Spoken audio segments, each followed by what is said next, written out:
या देशामधले सर्व प्रश्न हे सोडवण्याचा प्रयत्न केला जाईल। आज भारतीय जनता पार्टीचा आणि या देशातले प्रत्येक नागरिक हा खुश आहे, आनंदी आहे, प्रत्येक हिंदू हा खुश आहे, प्रत्येक जाती अल्पसंख्याक सगळ्या समाजातले लोक काही फरकाने होईना आज खुश आहेत, आनंद साजरा करत आहे। संपूर्ण देशामध्ये आनंदाचं वातावरण आहे।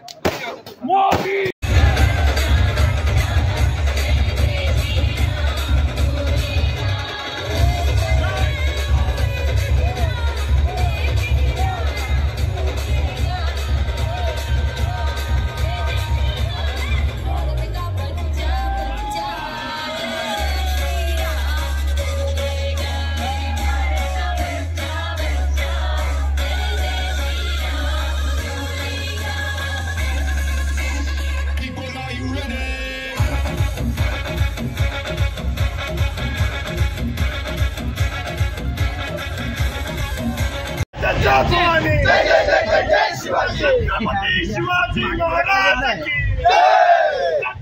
शिवाजी महाराज की जय, भारत माता की जय, भारत